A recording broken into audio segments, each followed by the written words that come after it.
नमस्कार। आज राज्य महिला आयोगाच्या वतीनं जनसुनावणीच्या निमित्तानं अमरावतीमध्ये ही जनसुनावणी पार पडली। आजच्या या जनसुनावणीमध्ये 95 केसेस दाखल झाल्या होत्या। यामध्ये 71 केसेस या कौटुंबिक म्हणजे डीव्ही केसेस होत्या, 4 केसेस या सामाजिक होत्या, 2 केसेस या आर्थिक मालमत्तेच्या संदर्भात होत्या। कामाच्या ठिकाणी होणाऱ्या महिलांचा लैंगिक छळ या संदर्भातल्या 4 तक्रारी होत्या। त्याचबरोबर इतर अशा 13 तक्रारी, एकूण 95 तक्रारी आज राज्य महिला आयोगाच्या जनसुनावणीमध्ये आल्या। राज्य महिला आयोगाचं मुख्य कार्यालय मुंबईला आहे। मुंबईला बांद्रा येथे असलेल्या या मुख्य कार्यालयापर्यंत या ग्रामीण भागातल्या आदिवासी वाड्या वस्त्या खेड्यापाड्यातल्या महिला पोहोचू शकत नाहीत, पण आयोग त्यांच्यापर्यंत पोहोचू शकतं आणि त्यांच्या तक्रारी जाणून घेऊन ते निवारण करण्याचा प्रयत्न करू शकतो। कदाचित क्वचितच असं होतंय की एका व्यासपीठावरती सर्व प्रशासकीय अधिकारी आणि जनसुनावणीच्या निमित्ताने येणाऱ्या महिला त्यांचे प्रश्न व्यथा मांडताना त्या तात्काळ त्या ठिकाणी सोडवण्याचा प्रयत्न केला जातो। यामध्ये या अगोदरही काही प्रलंबित प्रश्न असतात, ते सोडवत असताना त्यांना न्याय देण्याची भूमिका ही आयोगाच्या माध्यमातून घेतली जात आहे। आज जनसुनावणीनंतर जनसुनावणीला अतिशय चांगल्या पद्धतीचा प्रतिसाद पॅनलिस्टने दिला। यामध्ये 4 पॅनल करण्यात आले होते। या पॅनलमध्ये विधी सेवा प्राधिकरण असेल, समुपदेशन असेल, काउन्सिलिंग सेंटरचे सदस्य असतील, त्याचबरोबर चाइल्डलाईनचे सुपरवायझर्स असतील। या सगळ्यांच्या बरोबरीने भरोसा सेलची टीम, काउन्सिलर यांच्या मदतीने हे पॅनल तयार करून त्यांच्या माध्यमातून ही केसेसचा निपटारा करण्याचा प्रयत्न करण्यात आला। महिलांच्या चेहऱ्यावरील समाधान ही या आयोगाच्या सुनावणीची पावती आहे असं मला वाटतं आणि हा प्रयत्न या माध्यमातून करण्यात आलेला आहे। जिल्ह्याचा पूर्ण आढावा या आढावा बैठकीमध्ये पार पडत असताना आज अमरावती ॲडिशनल कलेक्टर असतील, पोलीस आयुक्त, पोलीस अधीक्षक आणि सर्व प्रशासकीय अधिकाऱ्यांच्या उपस्थितीमध्ये यामध्ये आरोग्य विभाग, परिवहन, शिक्षण विभाग या सगळ्यांच्यामध्ये हा आढावा पार पडला। यामध्ये अमरावती शहरात दामिनी पथक आणि त्यांच्या माध्यमातून केलेल्या कारवाईचा आढावा घेण्यात आला। या सगळ्या आढाव्यामध्ये आमच्या दृष्टिकोनातून महत्त्वाचा विषय म्हणजे ICC committee, internal complaint committee, म्हणजेच कामाच्या ठिकाणी होणाऱ्या लैंगिक अत्याचाराच्या संदर्भात ही कमिटी काम करत असते। महाराष्ट्रामध्ये एकूण 35% महिला या वर्किंग वुमन आहेत। या 35% महिलांच्या माध्यमात काम करत असताना त्यांना कामाच्या ठिकाणी कोणत्याही पद्धतीच्या अन्याय अत्याचाराला सामोरे जाऊ नये म्हणून इंटरनल कंप्लेंट कमिटी म्हणजेच ICC कमिटी ही अस्तित्वात आहे। अतिशय चांगल्या पद्धतीचे अधिकार या कमिटीला देण्यात आलेले आहे। अमरावतीमध्ये विशेष बाब म्हणजे 108 ठिकाणी शासकीय आणि निमशासकीय ठिकाणं आहेत। या 108 ठिकाणी ही ICC कमिटी अस्तित्वात आहे। त्याचबरोबर 11 कारखाने आहेत। 11 कारखान्यांच्या ठिकाणी 11 ठिकाणी ICC कमिटी आहेत। अमरावतीमध्ये एकूण 14 बालविवाह हे रोखलेले आहेत आणि या रोखलेल्या बालविवाहाच्या माध्यमातून इथून पुढेही बालविवाह अशा पद्धतीचे होऊ नयेत किंवा बालविवाह रोखले म्हणजे फार मोठी कामगिरी आमच्याकडून झाली असे बिलकुल नाही, तर बालविवाह होऊच नाही। बालविवाह हा कायद्यानं गुन्हा आहे, तरीसुद्धा इतक्या मोठ्या प्रमाणात बालविवाह होतात। बालविवाह रोखण्यासाठी तशा पद्धतीच्या सूचना ह्या जिल्हाधिकारी स्तरावरून देण्यात आलेल्या आहेत। आयोगाच्या माध्यमातून सूचना देत असताना यामध्ये बालविवाह करून देणारे, करून घेणारे, फोटोग्राफर, भटजी, कार्यालय यांच्यावर गुन्हा दाखल होतोच, ही यापूर्वीच्या कायद्यातली तरतूद आहेच। पण याच्याही पुढे जाऊन बालविवाह होत असताना सामाजिक संस्था असतील, अनेक मंदिरे असतात, त्याचबरोबर या लग्नाच्या पत्रिका प्रिंट करणारे प्रिंटर असतील, या सगळ्यांवरती कारवाई करण्याच्या सूचना आत्ता जिल्हाधिकारी कार्यालयातून देण्यात आलेल्या आहेत। त्यांच्या स्तरावरती अशा पद्धतीच्या सूचना दिल्या जातील, त्याच्यामुळे बालविवाह करत असताना यामध्ये कोणीही दोषी आढळलं तर त्यांच्यावरती कारवाई केली जाईल। आत्महत्याग्रस्त शेतकऱ्यांच्या विद्यार्थ्यांसाठी शिष्यवृत्ती देत असताना 89 विद्यार्थ्यांना त्याचा लाभ देण्यात आलेला आहे। मनोधैर्य योजनेच्या अंतर्गत 2022 मध्ये 145 केसेस दाखल झाल्या होत्या। त्यापैकी 95 केसेस ह्या पेंडिंग आहे, बाकीच्यांचा निपटारा करण्यात आलेला आहे। 2023 मध्ये 116 केसेस दाखल झाल्या होत्या, 132 या पेंडिंग आहेत, बाकीच्या केसेसचा निपटारा करण्यात आलेला आहे। PCPNDT ॲक्ट अंतर्गत 1 केस दाखल झाली होती, या एकही केस ही निकालात काढलेली आहे। जिल्ह्यामध्ये एकूण 2 शासकीय वसतिगृह आहेत। या 2 शासकीय वसतिगृहांमध्ये 25 व 30ची मान्यता देण्यात आलेली आहे। त्याच्यामध्ये एका वसतिगृहामध्ये 24ची संख्या आत्ता महिलांची आहे, एकामध्ये 29ची संख्या आहे। शुभमंगल विवाह योजनेअंतर्गत कोणत्याही जोडप्यांनी नावनोंदणी केलेली नाही। याबाबत खऱ्या अर्थानं फार मोठ्या प्रमाणात अवेअरनेस करणं गरजेचं आहे। ही योजना जनतेपर्यंत पोहोचते की नाही हा प्रश्न पडतो, त्याच्यामुळे लोकांपर्यंत पोहोचत असताना या माध्यमातून काम करणं फार गरजेचं आहे। अमरावती शहराच्या बाबत बलात्काराच्या 2022मध्ये एकूण 55 गुन्हे दाखल होते, त्यापैकी 55 गुन्हे हे उघड झालेले आहेत. 2023मध्ये 35 गुन्हे दाखल होते, 35च्या 35 गुन्हे उघड झालेले आहेत. 2022मध्ये एकूण बेपत्ता होणाऱ्या महिलांची संख्या 450 आहे, त्यापैकी मिळून आलेले 402 आहेत, प्रलंबित 48 आहे. 2023मध्ये 363 हे बेपत्ता आहेत, त्यापैकी 320 मिळून आलेत, 45 प्रलंबित आहेत. 2022मध्ये हुंडाबळीची एक घटना होती, ती एका घटनेवर गुन्हा दाखल केला होता. 2023मध्ये 2 घटना हुंडाबळीच्या आहेत, दोन्ही घटनेमध्ये गुन्हा दाखल करण्यात आलेला आहे, तपास पूर्ण झालेला आहे. यामध्ये DV केसेस ज्या आहेत त्या 2022मध्ये 81 आहेत, 81च्या 81 केसेसमध्ये कारवाई पूर्ण करण्यात आलेली आहे. 2023मध्ये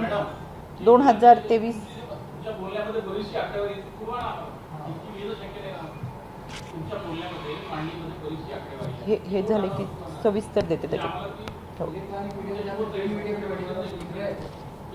त्यांच्या आकडेवारीची त्याच्यामध्ये आमची आकडेवारी देऊन टाकतो ही तुमच्याकडे तुम्हाला मिळून जाईल.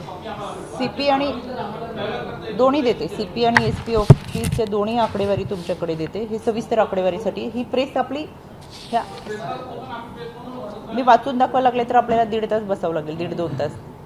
त्याच्यामुळे समरी सांगतायत मॅडम, त्याच्यानंतर घेऊन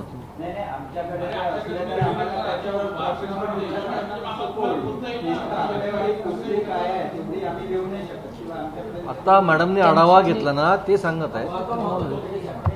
तुम्हाला ते प्रश्न नंतर विचारा, तुम्हाला सांगणार प्रश्नांमध्ये आपण घेऊ.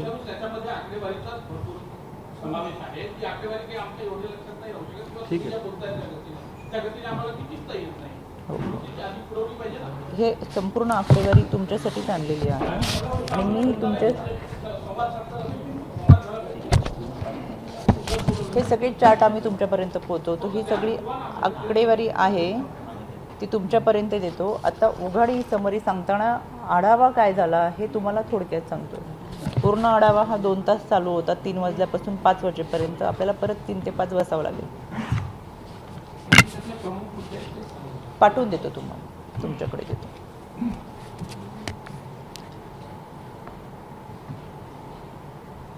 DV केसेसमध्ये 2022मध्ये 81 ह्या कौटुंबिक हिंसाचाराच्या घटना दाखल झालेला होता. त्याच्यामध्ये 81 घटनेमध्ये गुन्हे दाखल झालेले आहेत, तपास पूर्ण झालेला आहे. 2023मध्ये 63 केसेस होता, 63 केसेस ह्या निकालात काढलेल्या आहेत. ग्रामीण भागामध्ये मिसिंग असलेली संख्या 332 महिला या मिसिंग आहेत.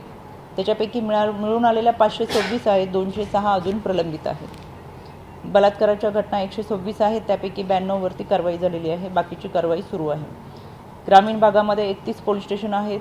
सर्वच ठिकाणी भरोसा सेल नसल्यामुळे राज्य महिला आयोगाच्या वतीनं यामध्ये सूचना करत असताना ज्या ठिकाणी खरं तर भरोसा सेल प्रत्येक ठिकाणी अस्तित्वात असणं फार गरजेचं आहे, पण भरोसा सेल ज्या ठिकाणी नाही त्या ठिकाणी त्यांनी NGOंना बरोबर घेऊन काउन्सिलिंग सेंटरच्या माध्यमातून ही प्रोसेस पूर्ण करावी. काउन्सिलिंग सेंटरच्या माध्यमातून ही कारवाई करत असताना अनेक सामाजिक संस्थांना बरोबर घेऊन दिलेल्या कालावधीमध्ये ह्या समुपदेशनाच्या कारवाई पूर्ण करू शकतात.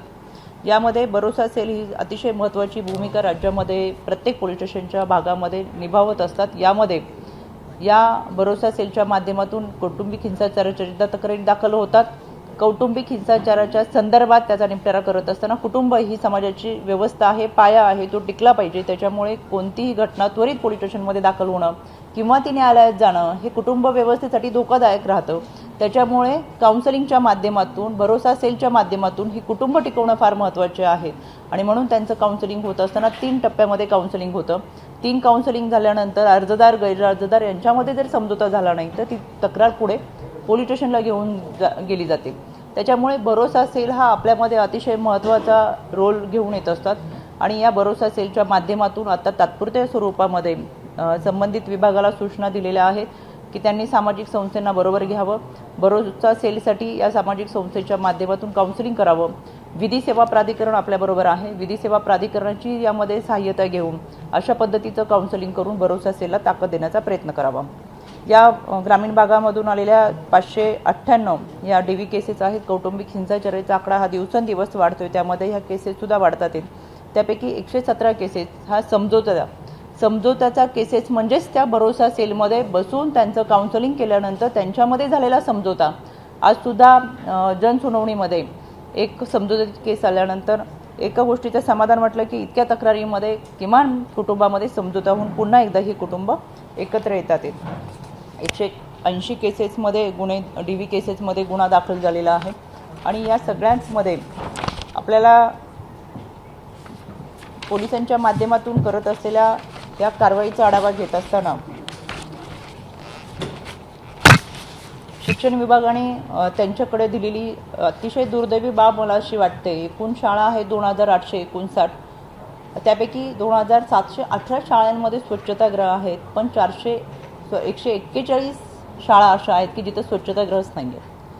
किमान आजपर्यंत मी अनेक ठिकाणी आढावा घेतला, अनेक जिल्ह्यांमध्ये जाऊन आले की स्वच्छतागृह आहेत पण पाणी नाही आहे, स्वच्छतागृह आहे पण थोडी दुरावस्था आहे, स्वच्छतागृह आहे पण अजून काही सुविधांची उपलब्धता पाहिजे, असं काही ठिकाणी होतं. पण इथं मला प्रथमच असं दिसतंय की स्वच्छतागृहच नाही आहेत.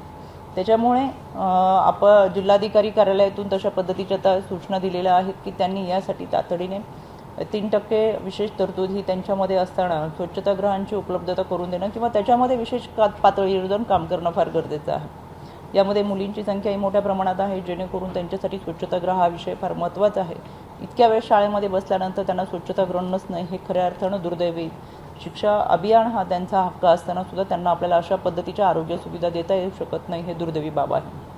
काही ठिकाणी राणी लक्ष्मीबाई आत्मरक्षा शिबिरांतर्गत सेल्फ डिफेन्सच्या माध्यमातून शाळेमध्ये अतिशय चांगल्या पद्धतीचं शिक्षण मुलींना देण्यात येत आहे. यामध्ये मिसिंग केसेसवरती राज्य महिला आयोगाच्या वतीनं प्रभावी काम केलं जातं. 15 मे 2023 रोजी राज्य महिला आयोगाने मुंबईमध्ये प्रेस कॉन्फरन्स घेतली. या प्रेस कॉन्फरन्समध्ये NCRBचा अहवाल येण्यापूर्वी 2 महिने अगोदर आम्ही या अहवालामध्ये सांगितलं होतं की महाराष्ट्रामधून ह्युमन ट्रॅफिकिंगच्या अंतर्गत होणारी कारवाई आणि दुसरी गोष्ट म्हणजे बेपत्ता होणाऱ्या महिला आणि मुलींची संख्या ही सर्वाधिक आहे. त्याच्यासाठी तातडीने पावलं उचलत संपूर्ण महाराष्ट्रामध्ये अतिशय चांगल्या पद्धतीचं प्रभावी काम करावं अशा सूचना राज्य महिला आयोगाच्या वतीने दिल्या. राज्य महिला आयोग सातत्याने याचा पाठपुरावा करत आहे. त्यानंतर NCRBचा अहवाल आला आणि महाराष्ट्रामध्ये एकूण 13 लाख मुली आणि महिला बेपत्ता आहेत असा अहवाल NCRBने दिला. 13 लाखपैकी 7 लाख मुली आणि महिला मिळून आलेल्या आहेत. उरलेल्या 5 लाख मुली आणि महिलांचा प्रश्न अनुत्तरित आहे. यामध्ये ह्युमन ट्रॅफिकच्या माध्यमातून कामाचं आमिष दाखवून व इतर लोभाचं प्रेमसंबंध किंवा इतर कारणांमुळे यामध्ये ह्युमन ट्रॅफिकिंगचं मोठ्या प्रमाण दिसून येतं. पण या निमित्तानं गेली 2 वर्ष आम्ही सातत्याने ह्युमन ट्रॅफिकिंगवर काम करतोय. माझ्यासाठी राज्य महिला आयोगाचे अध्यक्ष म्हणून 2 वर्षाच्या या कालावधीमध्ये सर्वाधिक समाधानाची बाब म्हणजे गेल्या 15 दिवसापूर्वी आपण 24 मुली आणि महिला या भारतात आणि महाराष्ट्रात परत घेऊन आलेलो आहोत. या संदर्भात राज्य महिला आयोगाने पाठपुरावा केल्यानंतर ओमान, मस्कत आणि सौदी अरेबिया येथून आलेल्यांची संख्या ही 24 आहे. यामध्ये पुण्यातल्या युवती आणि मुली 4 आहेत, एक बेंगलोरमधल्या आहेत, उर्वरित संपूर्ण भारतातल्या आहेत. आणि ही कारवाई करत असताना महाराष्ट्रात प्रथमच अशा पद्धतीची कारवाई झाली. यामध्ये जे कोणी एजंट आहेत त्या एजंटची माहिती कळाल्यानंतर त्यांच्यावरती गुन्हा नोंद होण्याची कारवाई महाराष्ट्रात प्रथमच होती आहे. यामध्ये 8 एजंट हे साकीनाका पोलीस स्टेशनच्या अंतर्गत, खडक पोलीस स्टेशन पुणे यांच्या अंतर्गत कारवाई करून अटकेत आहेत. फार मोठी साखळी यामध्ये असण्याची शक्यता नाकारता येत नाही. त्याच्यामुळे यासाठी काम करत असताना एक्सटर्नल अफेअर मिनिस्टर असेल, इंडिया एम्बेसी असेल यांच्याबरोबर सातत्याने पत्रव्यवहार करत इतक्या चांगल्या पद्धतीचं काम करत असताना उर्वरित मुली आणि महिलांना सुद्धा भारतात घेऊन येण्याचं आव्हान आता आपल्या सगळ्यांसमोर आहे. त्याच्यामुळे या यंत्रणेतून काम करत असताना 16 ते 22 वयोगटातल्या मुलींमध्ये मिसिंग होण्याचं प्रमाण फार मोठ्या प्रमाणात आहे. पूर्वी आपण एकत्र कुटुंब पद्धतीमध्ये होतो, संवाद हा होत होता. त्याच्यामुळे निश्चितपणाने या सगळ्यांबरोबर संवाद साधत असताना नेमक्या अडचणी शालेय जीवनामध्ये काय येतात हे समजून घेता येत होतं. हल्ली तसं होताना दिसत नाही. एकत्र कुटुंब पद्धत जाऊन आता विभक्त कुटुंब पद्धत आली आणि त्याच्यामुळे विद्यार्थ्यांशी संवाद हा दिवसेंदिवस कमी होत चालला आहे. आणि या कमी होणाऱ्या संवादामुळे चांगलं काय वाईट काय हे सांगायलाही कोणी कदाचित राहिले की नाही असा प्रश्न पडतो. आणि म्हणून अशा या वयामध्ये त्यांचं प्रबोधन होणं, त्यांच्याबरोबर राहून त्यांना आत्मविश्वास देणं, अशा गोष्टी न होता वाईट गोष्टींना दुर्दैवाने हे विद्यार्थी लवकर बळी पडतात, नैराश्य येतात आणि यामध्ये अनेक गोष्टी घडत जातात. याच्यासाठी प्रबोधन करण्यासाठी आम्ही पोलीस आयुक्त असेल, पोलीस अधीक्षक असतील यांच्या माध्यमातून शाळा पोलीस शिक्षण विभागाचे सर्व अधिकारी असतील यांना सूचना दिलेत की आता विद्यार्थ्यांबरोबर पालकांचं सुद्धा समुपदेशन झालं पाहिजे, पालकांचा सुद्धा संवाद झाला पाहिजे. पण समाजाची मानसिकता पाहता की आपल्याला जशी भरोसा सेलची गरज पडते की लग्नानंतर येणाऱ्या अडचणी याच्यासाठी काउन्सिलिंग करण्यासाठी आमचा भरोसा असेल आहे, पण आम्ही कधी मनामध्ये कन्सेप्ट आणत नाही की आपल्याकडे प्री मॅरेजच काउन्सिलिंग असावं. लग्नानंतरचं काउन्सिलिंग सुरू करण्यापेक्षा लग्ना अगोदरच काउन्सिलिंग जर केलं, पण ही सामाजिक दृष्टिकोनातून ही मानसिकता आजही आमच्या समाजामध्ये नाही की लग्न होण्यापूर्वी त्या जोडप्यांचं काउन्सिलिंग व्हावं किंवा प्री मॅरेज काउन्सिलिंगच्या माध्यमातून अशा पद्धतीचा विवाह होत असताना त्यांच्या मनाची तयारी करावी. त्याच्यामुळे मला असं वाटतं राज्य महिला आयोगाच्या वतीनं आम्ही हा प्रयत्न करतोय की प्री मॅरेज काउन्सिलिंग सेंटर्स असावेत. पण समाजाची मानसिकता अशी कधीही होत नाही की लग्नापूर्वी आपण प्री मॅरेज काउन्सिलिंगमध्ये जावं आणि आपलं स्वतःचं काउन्सिलिंग करून घ्यावं. त्याच्यामुळे आता गरज आहे, कायदा त्यांचं काम करेल, सुव्यवस्था त्यांचं काम करेल, या सगळ्यांमध्ये प्रशासन वेळोवेळी पद्धतीने त्यांचं काम करते. दिवसेंदिवस महाराष्ट्रामध्ये असलेले कायदे वेळेनुसार कठोर होत चाललेत, पण कायदे असणे आणि ते कठोर असणं यापेक्षा त्याची अंमलबजावणी करत असताना त्यांना प्रतिसाद देणं हे फार महत्त्वाचं आहे. आणि म्हणून मला असं वाटतंय समाजामध्ये काम करत असताना, समाजामध्ये सुजाण नागरिक म्हणून राहत असताना कायदा सुव्यवस्था प्रशासन यांची जितकी जबाबदारी आहे किंबहुना त्याच्यापेक्षा जास्त जबाबदारी आता एक नागरिक म्हणून आपल्या सगळ्यांची आहे. आणि या माध्यमातून काम करत असताना आपल्याला सगळ्यांना एकत्र येऊन आपली भूमिका पार पाडणं फार गरजेचं आहे. मी काल धारणीला होते, तिथल्या ग्रामीण भागामध्ये जाऊन आदिवासी महिला सक्षमीकरण मेळाव्याला उपस्थित राहिल्या, अनेक खेड्यांमध्ये जाऊन तिथल्यांची महिलांशी संवाद साधला. अजूनही अनेक ठिकाणी घरातील एखादी व्यक्ती आजारी पडल्यानंतर डॉक्टरांकडे न जाता त्यांच्या बाबाकडे जाणं आणि त्या पद्धतीचे उपचार करणं अशी प्रथा सुरू आहे. एका कुटुंबात गेल्यानंतर त्यांच्याशी संवाद साधले तेव्हा त्यांना विचारलं तर त्यांनी आवर्जून सांगितलं की आमचा आजार जर मोठा असेल तर आम्ही डॉक्टरांकडे जातो, छोटा आजार असेल तर अजूनही आमच्या बाबाकडे घरगुती उपाय करतो. पण समाधानाची इतकी गोष्ट आहे की चला किमान हे लोक आता डॉक्टरांचा सुद्धा सल्ला घ्यायला लागले. मग ही मानसिकता बदलण्यासाठी सीओच्या माध्यमातून अतिशय चांगल्या पद्धतीचे उपक्रम राबवलेत की अशा लोकांनाच एकत्र करून त्यांच्या माध्यमातून त्यांच्या समाजामध्ये प्रबोधन करणं आणि त्या माध्यमातून या समाजामध्ये एक प्रगतीचा पाऊल पुढे टाकण्यासाठी प्रयत्न केला जातोय. मला माविमचा विशेष उल्लेख करावासा वाटतोय. माविमच्या माध्यमातून अमरावतीमध्ये अतिशय चांगल्या पद्धतीचं काम सुरू आहे. काल मी ज्या खेड्यामध्ये गेले होते तिथं माविमच्या माध्यमातून दिला गेलेला ट्रॅक्टर ते एका महिलेला मिळालेला होता आणि ती महिला त्याचा वापर करून स्वतःच्या पायावरती उभी होती. एका अपंग महिलेला हाताने चालवणारी शिलाई मशीन दिली गेली होती. तीही आनंदाने ती गोष्ट मला सांगत होती की मी स्वतः शाळेसाठी लागणारे हे साहित्य मी पुरवते आणि माझं घर मी स्वतः चालवते. बचत गटाच्या माध्यमातून अर्थसहाय्य मिळालेल्या महिलांची संख्या मोठ्या प्रमाणात होते. त्याच्यामुळे आता अशा योजना घेऊन जाणं आणि या सर्व दुर्बल घटकांपर्यंत पोहोचवणं आणि त्यांना स्वतःच्या पायावरती उभं करत एक आत्मविश्वास देणं ही आपल्या सगळ्यांची जबाबदारी आहे. त्या सगळ्याच निमित्तानं आज मी या जनसुनावणीच्या निमित्तानं आपल्याशी संवाद साधते. अनेक ठिकाणी गाठीभेटी देते. वन स्टॉप सेंटर असेल, भरोसा असेल, त्याबरोबर सामाजिक संस्थेचे अनेक उपक्रम असेल, यांची माहिती घेत राज्य शासनाला जे काही चांगलं आहे ते आपल्या माध्यमातून शिफारस करणं, जे कमी राहतात किंवा जिथं त्रुटी राहतात ते भरून काढण्यासाठी सगळ्यांनी एकत्रित प्रयत्न करणं अशा सूचना या निमित्तानं देण्यात आल्या. धन्यवाद. माईक लावून माईक वरूडमध्ये एक जोडपं उपोषणाला बसलेले लहान बाळ 6 महिन्याचं. हो. त्यांची मागणी डॉक्टरांवर कारवाई करावी म्हणून अहवाल पण डॉक्टरांच्या मागणी आहे, त्यामुळे ते म्हणतात की आम्हाला हे अहवाल नको आहे. आजपासून ती महिला स्वतः उपोषणाला बसणार आहे बाळाला घेऊन. ते मला वाटतं आपल्याकडे पण आली. हो.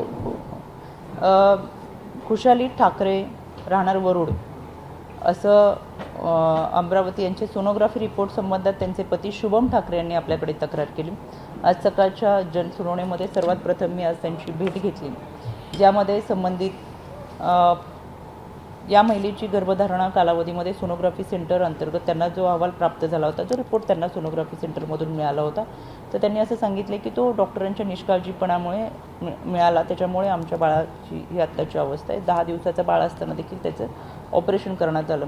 या सगळ्या गोष्टीची चौकशी करण्यात आल्यानंतर समितीचा रिपोर्ट, चौकशी समिती नेमली गेली होती. यामध्ये चौकशी समितीचा रिपोर्ट 6/10/2023ला प्राप्त झाला वरुड पोलीस स्टेशनला.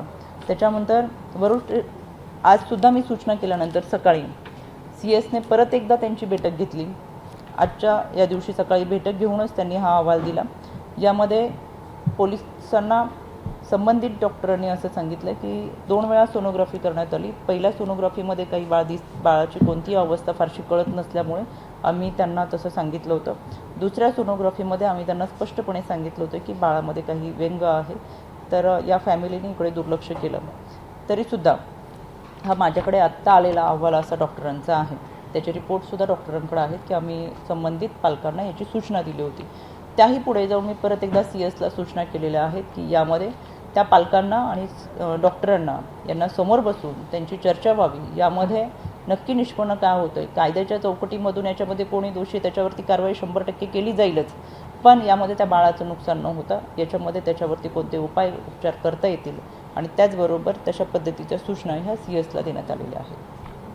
आजची सुनावणी आणि जनसुनावणी यामध्ये काही तक्रारी अशा होत्या का त्या तुम्ही सांगू शकता, शेअर करू शकता की गंभीर आजच्या सुनावणीमध्ये सर्वाधिक तक्रारी ह्या कौटुंबिक हिंसाचाराच्या होत्या आणि कौटुंबिक हिंसाचारामध्ये ज्यावरती आम्ही काम करतो त्या संदर्भातल्या म्हणजे सातत्याने आम्ही मुलींचं समुपदेशन करत असतो, काउन्सिलिंग करत असतो की वयाची 18 वर्ष पूर्ण व्हावीत आणि पालकांचं सुद्धा वयाची 18 वर्ष पूर्ण झाल्यानंतर त्यांचे विवाह व्हावेत.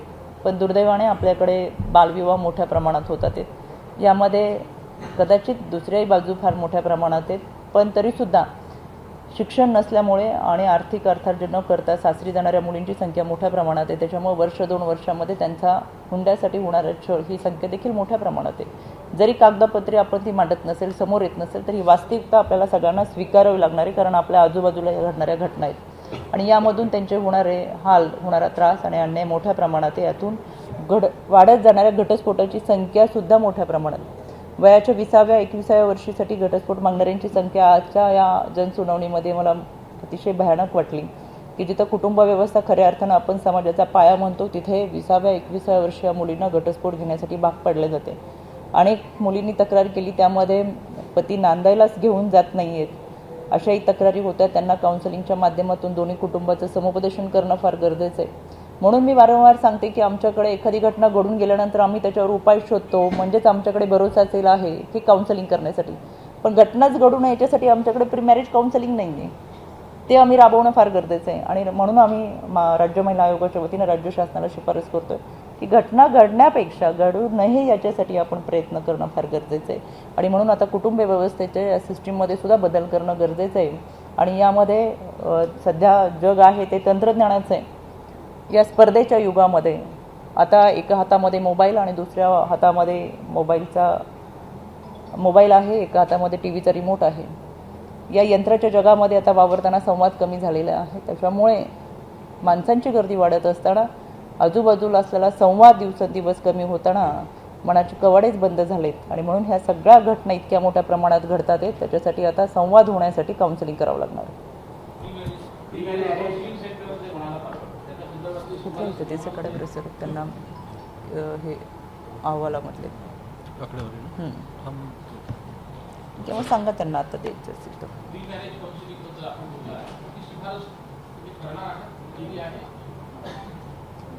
तो तशा पद्धतीचा आता आपण विचार मांडतोय की अशा पद्धतीचं ह्या काउन्सिलिंग सेंटरच्या माध्यमातून आपल्याला एक जनजागृती करता येईल. पण लोकांची मानसिकता नसते. बऱ्याच वेळा आपण काउन्सिलिंग करायला जायचे म्हटलं तरी लोक म्हणतात आम्ही व्यवस्थित आहे. त्याच्यामुळे आता समाजाचं प्रबोधन होत असताना आपल्याला या सगळ्या चौकटीच्या बाहेर जाऊन थोडासा विचार करावा लागणार आहे आणि आपणही पालक म्हणून किंवा समाजामध्ये ती भावना रुजू करण्यासाठी आपल्या सगळ्यांना फार मोठ्या प्रमाणात प्रयत्न करावा लागतो.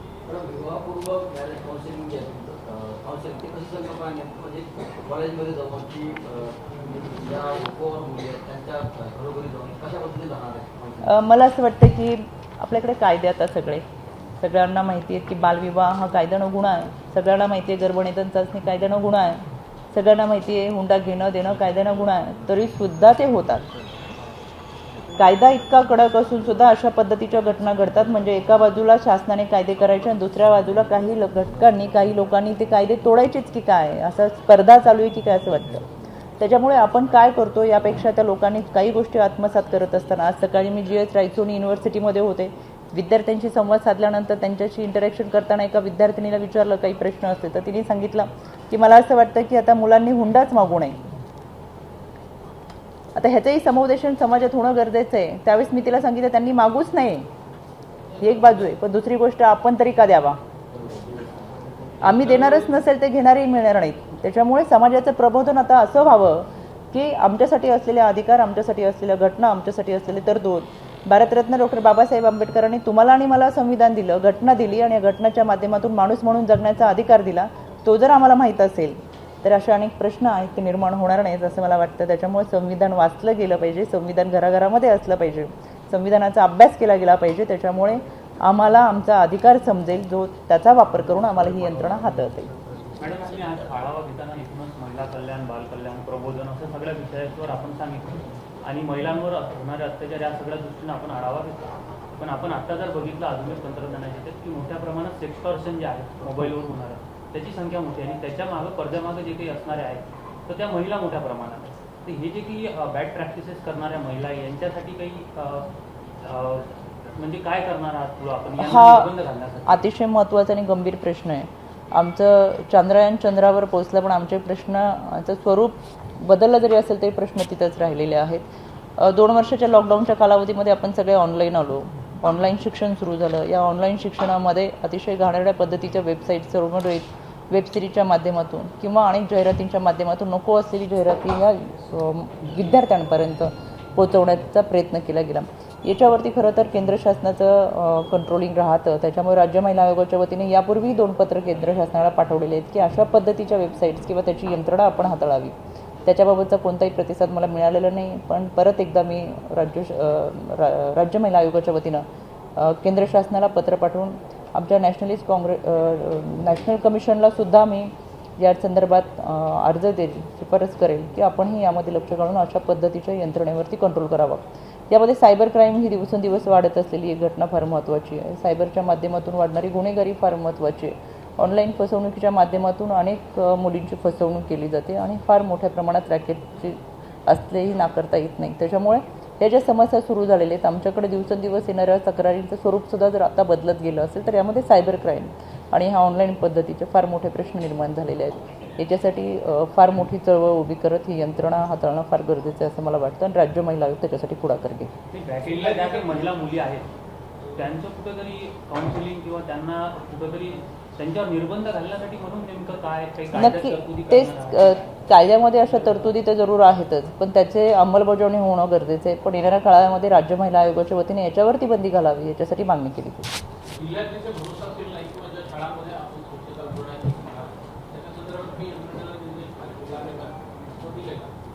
भरोसाच आहे. स्वच्छतागृहासाठी निर्देश दिले. आपण काय करणार होतो? आज मी तुम्हाला सुरुवातीला सांगितलं आमच्याकडे असलेल्या आकडेवारीमध्ये 141 शाळांमध्ये स्वच्छतागृह नाही आहेत. माझ्याबरोबर इथं जिल्हाधिकारी विभागाचे अधिकारी बसलेले आहेत. त्यांना आम्ही सांगितलं 3% विशेष तरतूद निधी त्यांच्याकडे असतो, त्याच्यामधून तातडीने त्यांनी करावं. काही मदत हवी असेल किंवा काही त्यांनी आयोगाला कळवावं, आयोगाच्या माध्यमातून शासनाकडे त्याचा पाठपुरावा केला जाईल. पण माझ्या दृष्टिकोनातून ही अत्यंत दुर्दैवी गोष्ट आहे. मला ही आजपर्यंत स्वच्छतागृह आहेत पण पाणी नाही याच्यासाठी मागणी करणारे अनेक ठिकाणी आढावा झाला, पण स्वच्छतागृह नाहीच ह्याचा माझ्या विश्वासच बसत नाही की या शाळांमध्ये इतक्या दिवसामध्ये स्वच्छतागृह नाही. पण मी स्वतः आयोगाच्या माध्यमातून याचा पाठपुरावा करेन.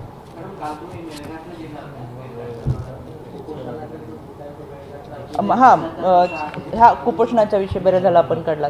काल मी आमचे गोडके साहेब इथं आहेत ते आमच्याबरोबर काल आम्ही हरिसालमध्ये गेलो होतो. मी स्वतः त्या ठिकाणी जाऊन पाहणी केली, अनेक खेड्यांमध्ये गेलो. इतक्या चांगल्या पद्धतीचं अमृत आहारच्या माध्यमातून त्यांनी नियोजन केलेलं आणि मला समाधान वाटलं. अनेक गरोदर माता, कुपोषित बालकं वगैरे अशी सगळे त्यांचं रेकॉर्डवर ठेवलेलं होतं. 41% रेकॉर्ड कुपोषित बालकांचं त्यांचं आता 18वरती आलेलं आहे. अतिशय चांगल्या पद्धतीचा आहार त्यांनी कुपोषित माता आणि बालकांसाठी आणि गरोदर मातांसाठी ठेवलं आहे, जेणेकरून 2 वेळा त्या माता त्या अंगणवाडीमध्ये येऊन आणि त्यांचा स्वतःचा आहार घेतात. अतिशय चांगल्या पद्धतीचा आहार आहे, म्हणजे मी सुद्धा दुपारचा आहार तिथे घेतला. अशा पद्धतीचं नियोजन आणि हे आमच्या काही ठिकाणच्या व्हिजिट सरप्राईज व्हिजिट होत्या. मी येणार आहे असंही बऱ्याच ठिकाणी कळवलेलं नव्हतं, कारण बऱ्याच लोकांना माहीत होतं की मी काल समजलं की मी अमरावतीमध्ये आहे. त्याच्यामुळे काही ठिकाणच्या व्हिजिट ह्या सरप्राईज व्हिजिट याच्यासाठी होते की आम्हाला स्वच्छता पाहिजे किंवा अचानक जाऊन आपण त्यांचा आहार पाहू. मी तो सुद्धा घेतला. चांगल्या पद्धतीचं नियोजन त्यांनी कुपोषणाचं प्रमाण कमी करण्यासाठी केलेलं आहे. त्याच्यामध्ये त्यांना अजूनही काही मदत लागते की मध्यम कुपोषित असतील तर ते कमी कुपोषित कसे करता येतील अशा 2 प्रकारामध्ये आहे. तर त्याच्यासाठी मी स्वतः काल त्यांना महिला व बालविकास मंत्री आदितीताईंशी काल तिथं आम्हाला हरिसालमध्ये रेंज मिळाल्यानंतर त्यांचं कॉन्टॅक्ट करून दिलं सर्व अधिकाऱ्यांची हा कॉन्फरन्स कॉल करत असताना आमचा संवाद झाल्यानंतर त्यांनी तो प्रस्ताव मागून घेतला आहे की इथं तुम्हाला कुपोषणाच्या प्रमाणासाठी काही जे काही प्रश्न येतात ते सोडवण्यासाठी जी काही मदत लागेल त्याचे प्रस्ताव आपण हे महिला व बालविकास मंत्री महोदयांकडे पाठवून द्यावी, त्याची आम्ही अंमलबजावणी करू आणि माझ्यासाठी समाधानाची गोष्ट आहे. त्यासाठी मी स्वतः पाठपुरावा करेल आणि संबंधित अधिकारी अतिशय चांगल्या पद्धतीचे त्यासाठी काम करतात, पण त्यांना सक्षम यंत्रणा जर हातात दिली तर अजून चांगलं काम ते करतील. त्यामध्ये तुम्हालाही काही त्रुटी आढळल्या तर आमच्या राज्य महिला आयोगापर्यंत पोहोचवा. काही अडचणी काही प्रश्न असतील तेही तुम्ही आमच्यापर्यंत पोहोचवा की जे कदाचित या 2 दिवसाच्या आढाव्यामध्ये माझ्यासमोर आल्या नसतील, माझ्यापर्यंत मांडल्या गेल्या नसतील. असे काही प्रश्न असेल तर एक लोकशाहीचा चौथा स्तंभ म्हणून पत्रकारिता म्हणून आपण जरूर आमच्यापर्यंत पोहोचावं, त्याच्यासाठी आम्हाला काम करता येईल. अमृत आहार भेटणार दिला जातो महिलांना, मात्र त्या अमृत आहार जो दिला जातो त्याची किंमत फक्त 25 ते 30 रुपयाच्या दरम्यान आहे. तर तो अमाऊंट जो आहे तो अमाऊंट मला कमी वाटत नाही. 45 पस्तीस होता, आता 45 झालेला आहे. आपका कंसंट्रेशन काउंसलिंग की तरफ है. अमरावती में पॉक्सो के बहुत सारे मामले हैं और ज़्यादातर मामलों में ऐसा देखा गया है तो जो आरोपी और फरियादी है दोनों जुर्माने हैं.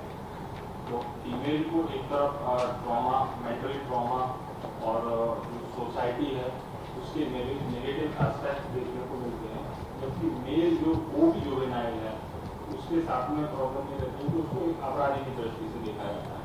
तो कुछ मामले ऐसे होते हैं जिनमें वो म्यूचुअल अंडरस्टैंडिंग या गैर समझ, तो उनमें वो जो है वो आईपीसी के अकॉर्डिंग मतलब उनकी काउंसलिंग की जाए, उन पर एफआईआर रजिस्टर में हो और दोनों का जो सामाजिक दृष्टिकोण है वो व्यवस्थित बना रहे हैं.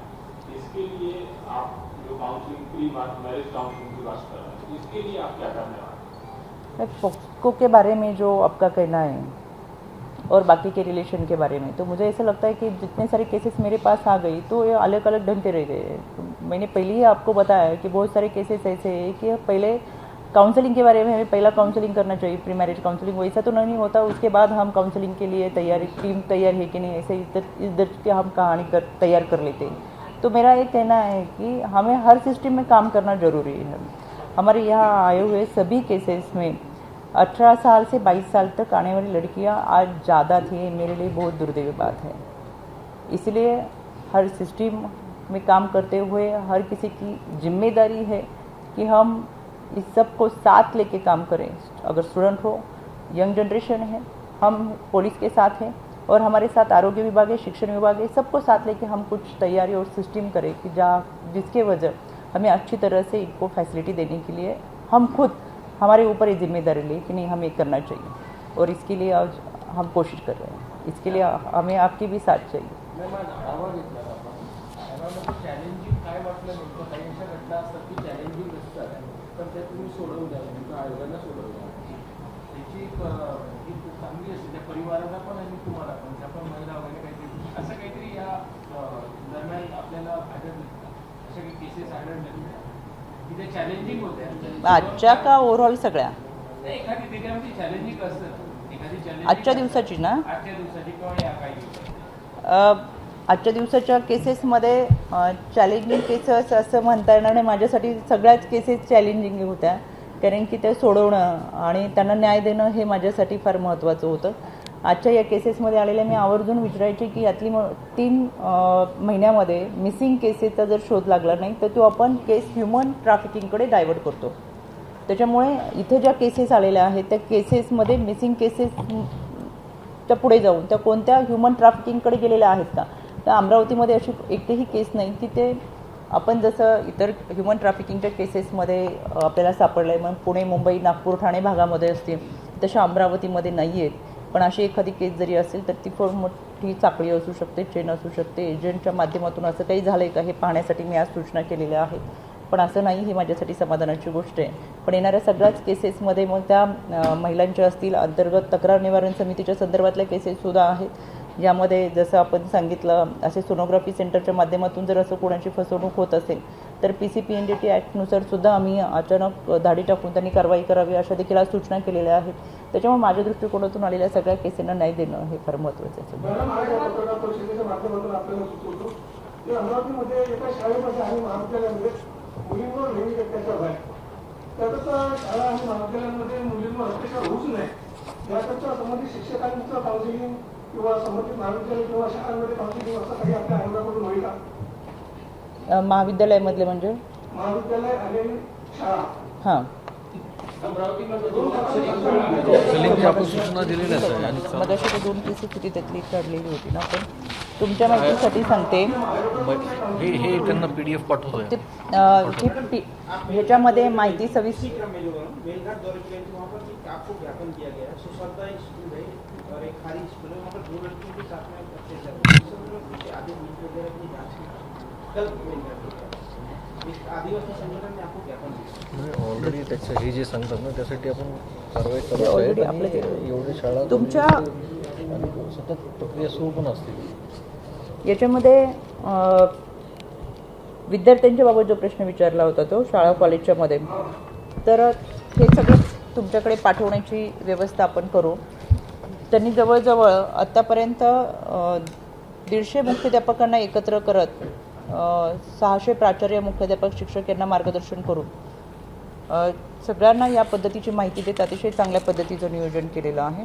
ही सगळी माहिती दामिनी पथक कसे असावे, बीट मार्शल कसे असावेत आणि आत्मरक्षा म्हणून अतिशय चांगल्या पद्धती आणि लक्ष्मीबाई आत्मरक्षा उपक्रम त्यांनी या माध्यमातून राबवले, जेणेकरून ही सगळी माहिती तुमच्यापर्यंत पाठवतो. पण तरीसुद्धा तुम्हाला असं वाटत असेल की नाही अजून काही करणं गरजेचं आहे, तर त्याच्यामध्ये आपण मी आपल्याला सांगितलं त्या पद्धतीने आता विद्यार्थ्यांबरोबर पालकांना सुद्धा आपण समुपदेशनांना बोलवावं, कारण जेणेकरून त्यांना सुद्धा माहिती होणं गरजेचं आहे. आणि जसं मागाच्या मुलींनी विचारलं की आम्ही हुंडा आमच्याकडून मुलींकडून घेतलं जातं त्यापेक्षा हुंडाच मागू नये असं जी पुरुषांची मानसिकता आहे, तर आता ह्या मानसिकतेत सुद्धा बदल केला पाहिजे की काही प्रश्न आता सोडवण्यासाठी पुरुषी मानसिकता बदलणं गरजेचं आहे. त्याच्यामुळे या सगळ्या अनुषंगाने आपण काम करतो. आणि आपण जसं मगाशी विचारलं होतं की यामध्ये काही एक समाधानाची आजच्या जनसुनावणीमधली ती गोष्ट म्हणजे आपण भरोसा सेलच्या माध्यमातून जसं कुटुंब व्यवस्था एकत्र घेऊन येण्याचा प्रयत्न करत होतो, त्या 10 वर्षानंतर एका जोडप्याचं एकत्रीकरण आत्ता या ठिकाणी केलेलं आहे. ही सुद्धा आमच्या या जनसुनावणीची एक समाधानकारक गोष्ट आहे. पण इथून बाहेर पडणाऱ्या या 94 केसेसमधून सगळ्यांना जागच्या जागी न्याय देण्याचा प्रयत्न आम्ही करत होतो. पण काही केसेस अशा आहेत की त्या विधी सेवा प्राधिकरणाच्या आहेत, काही केसेस त्या सामाजिक होत्या, काही केसेस या प्रॉपर्टीच्या संदर्भात होत्या ज्याचा तात्काळ आपण निकाल देऊ शकत नाही. पण त्यांच्या या निकालामध्ये त्यांना लवकरात लवकर न्याय मिळावा म्हणून प्रयत्न निश्चितपणाने आपल्याकडून पुढे गेलेले आहेत. या सगळ्यांच्यामध्ये काही केसेस गुन्हे आज दाखल करण्यात आलेले आहेत, काही ठिकाणी त्यांना विधी सेवेच्या माध्यमातून सरकारी वकील देण्यात आलेले आहेत. हे एक सगळ्या समाधानाच्या गोष्टी यांच्या माध्यमातून घडतात असं मला वाटतं. चला धन्यवाद. एक शेवटचं प्रश्न, लहान मुलींचं जे बेपत्त्याचं जे सुरू असते नेहमी याच्यामध्ये जर आई वडिलांनी जर तक्रार केली तर पोलीस खूप तातडीने त्याच्यावर ऍक्शन घेते. पण ती 18 वर्षाच्या आत असली तर तिथं 18 वर्षाच्या वरती पोलिसांचे हात बांधलेले असतात, तर यावर आपण वरती काय नाही काही याच्यावर उपाय नाही बांधलेले असतात. 18 वर्षाची जर मुलगी असं ह्याच्यामध्ये असेल तर करता हात बांधलेले असतात. सिंगची तक्रार घेतात पोलीस. घेतात ना, माहिती आहे ना, आम्ही बघतो. पण 18च्या खाली असेल तर तुम्ही कसे काम करता हे पाहा आम्ही तातडी नाही. पण नंतरचं 18 वर्षाची जर मुलीची तक्रार आली समजा तर पोलिसांच्या हातच बांधलेले आहे ना. याच्यामध्ये आई वडील असतात ना ते पण काय कायद्याच्या प्रक्रियेतून आपण त्यांच्या मिसिंग तक्रारी घेतो. तुमच्या माहितीसाठी सांगते, आयोगाचं काम करत असताना इतक्या मोठ्या प्रमाणात केसेस घडतात. 17 वर्ष 11 महिने 17 वर्ष 10 महिने 17 वर्ष 9 महिने झालेल्या मुलींचं पळून जाण्याचं प्रमाण मोठ्या प्रमाणात आहे. आणि 18 वर्ष पूर्ण झाल्यानंतर त्या जेव्हा लग्न करून येतात तेव्हा पोलीस स्टेशनमध्ये जाऊन सांगतात की मला आईवडिलांपासून धोका आहे आणि मला आईवडिलांशी बोलायचं नाही. आईवडिलांच्यामुळे माझ्या कुटुंबाला म्हणजे लग्न करून जेव्हा ती 2-3 महिने अगोदर घरातून जाते आणि त्यावेळेस लग्न करून येते तेव्हाच ती आईवडिलांच्या विरोधात पोलीस स्टेशनमध्ये गुन्हे दाखल करते. आणि हा कायदा सांगतो पोलिसांचा हात बांधण्यापेक्षा मला असं सांगायचं त्याच्या पुढे जाऊन, ज्या आईवडिलांनी जन्म दिला, ज्यांच्याकडे तुम्ही 18 वर्ष राहिलात, तिथून तुम्ही जेव्हा अशा पद्धतीचं कृत्य करता आणि एका क्षणात एका दिवसात तुम्ही त्या आईवडिलांच्या विरोधात गुन्हे दाखल करता. कित्येक केसेस आम्ही दररोज हाताळत असतो, त्यावेळेस हताश होतो, निराश होतो, कारण की कायदा तिच्या बाजूने असतो 18 वर्षाचा झाल्यानंतर. आणि म्हणून पालकांची हातबलता इतक्या मोठ्या प्रमाणात असते. एका शेतकरी कुटुंबातल्या पालकांनी मला पत्र पाठवलंय, या धक्क्याने त्यांची आई म्हणजे त्या मुलीची आई गेली, वडील ICU मध्ये, आणि थोडंसं बरं वाटलं त्यांनी ते पत्र दिलं होते की अशी आमची काय चूक की मुलीने आमच्या विरोधात गुन्हा नोंद करावा. मुलगी 18 वर्षाची झाल्यानंतर दुसऱ्या दिवशी ती लग्न करून येते, तिसऱ्या दिवशी आमच्यावरती गुन्हा नोंद करते आणि गुन्हा नोंद केल्यानंतर आम्ही तिला भेटू नये, आमच्यापासून तिच्या जीवाला धोका आहे असं पोलिसांना सांगितल्यामुळं आम्ही तिच्याशी बोलूसुद्धा शकत नाही, असा आमचा काय गुन्हा.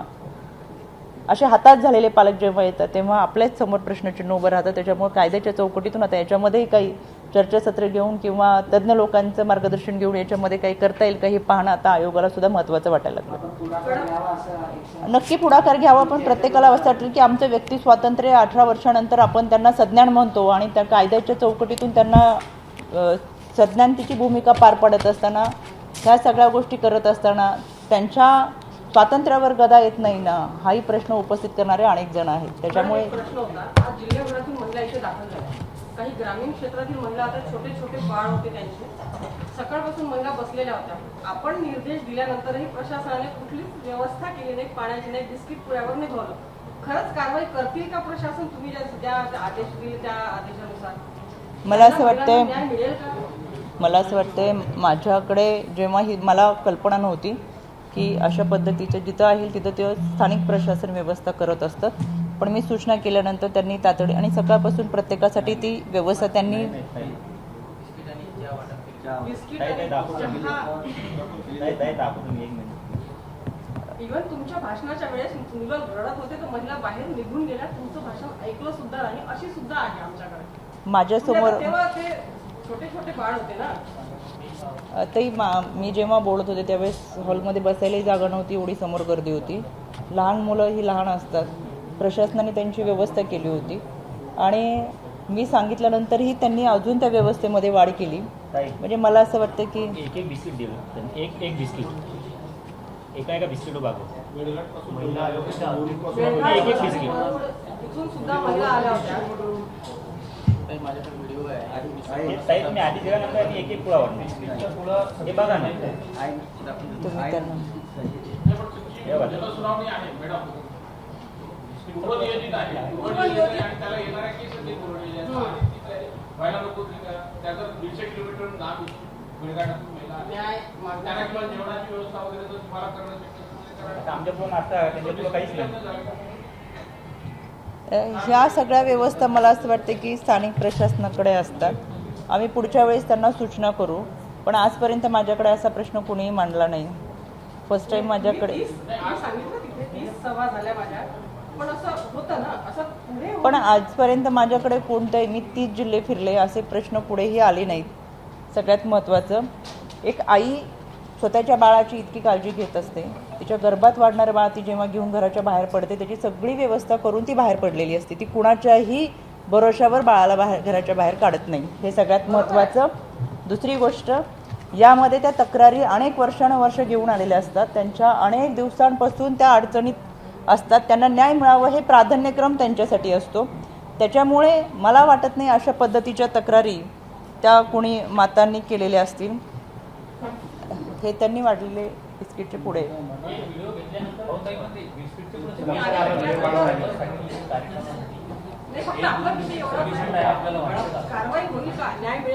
मला माझ्या दृष्टिकोनातून तुम्ही हा प्रश्नच विचारलाय आत्ता, तो मीच पहिल्यांदा ऐकते. कारण की मला जेव्हा कळालं लहान मुलांच्या संदर्भात तेव्हा मी लगेच सांगितलं होतं. पण अशा पद्धतीने कोणतीही आई निष्काळजी नसते, त्याच्यामुळे आपणही आई आहात. म्हणूनच मी माझ्या लहान बाळ असताना सगळी तयारी करून बरोबर निघायचे, कारण की अशा पद्धतीने कोणतीही आई दुसऱ्याच्या भरोश्यावर आपल्या बाळाला घराच्या बाहेर घेऊन जात नाही. त्याच्यामुळे प्राधान्यक्रमाने आपण प्रश्न सोडवताना जिथं ज्या केसेस आल्या, मी स्वतः त्या ठिकाणावर उठून इथं फक्त आले. 3 वाजता संपूर्ण बाकीच्यांना सांगितलं तुम्ही सगळेजण जेवण करून घ्या. मी सगळ्यांच्या केसेस झाल्यानंतर तुमच्या माहितीसाठी सांगते, तिथं हेअरिंग झालं, तिथं जाऊन इथे येऊन बसली आणि अजून इथंच आहे. मला प्राधान्यक्रम जसा वाटतो की मला न्याय द्यायचा आहे, मला ह्या केसेस सोडवायचे आहेत. मी पुण्यावरून मुंबईवरून प्रवास करून अमरावतीमध्ये येते, त्यावेळेस माझ्या दृष्टिकोनातून की अनेक वर्ष त्यांना ज्या अडचणी येतात त्या सोडवणे माझ्या दृष्टिकोनातून प्राधान्यक्रम आहे. आज हे स्थानिक लेवलला सगळेजण काम करतात, त्यांना सूचना केल्यानंतर त्यांनी त्या पद्धतीची तयारी केली. हेअरिंग आपल्या अमरावतीमध्ये पहिल्यांदाच होतीये. मला असं वाटतं की ह्या गोष्टीकोनातून आपण फोकस करावा. इतके प्रशासकीय अधिकारी एका ठिकाणी आजपर्यंत आपण कधी बघितले नसतील, एका वेळेस केसेस सोडवण्यासाठी कधी एकत्र आले नसतील. कार्यक्रमाला तुम्ही पाहिले असतील, पण अशा केसेस सोडवण्यासाठी एकत्र इतके अधिकारी कधी आले नसतील. आमच्या दृष्टिकोनातून महिलांना न्याय देणं हे प्राधान्यक्रम आहे, पण तरीसुद्धा असं काही तुम्हाला वाटत. आणि असा प्रश्न पहिल्यांदाच माझ्याकडे अमरावतीत उपस्थित राहिला. मी स्थानिक प्रशासनाला तशा सूचना करेल इथून पुढे येणाऱ्या पत्रकारांना आपल्या कार्यक्रमामध्ये त्यांची व्यवस्थित व्यवस्था करा. पत्रकारांबरोबर आता त्यांनी सांगितलं ना एक प्रश्न, आत्ता आपण बोललात ना म्हणून. आणि इथून पुढच्या होणाऱ्या जनसुनावणीमध्ये आजपर्यंत माझ्याकडे कधी हा प्रश्न आलेला नव्हता. त्याच्यामुळे इथून पुढच्या जनसुनावण्या जेव्हा होतील, लहान बाळ असेल तर त्यांच्यासाठी स्वतंत्र व्यवस्था करा. कदाचित त्यांनाही कल्पना नसेल की आजच्या हेअरिंगमध्ये एवढी लहान मुलं किंवा येतील म्हणून. इतर वेळेस या अनेक ठिकाणी जनसुनावणी झालेल्या आहेत. त्या स्थानिक प्रशासन वेगवेगळ्या पद्धतीची योजना करत असतात, त्यांचं नियोजन असतं. आम्ही एवढ्या खोलात जाऊन विचारत नाही, पण आज तुम्ही विषय घेतलाय तर आम्ही त्यांच्यापर्यंत सूचना करून पुढच्या वेळेस अशा पद्धतीच्या कुठल्याही गोष्टी घडणार नाही याची काळजी घेऊ. आपली सुद्धा तारांबळ होणार नाही याची सुद्धा आम्ही दखल घेऊ. एबीपी माझा, उघडा डोळे बघा नीट.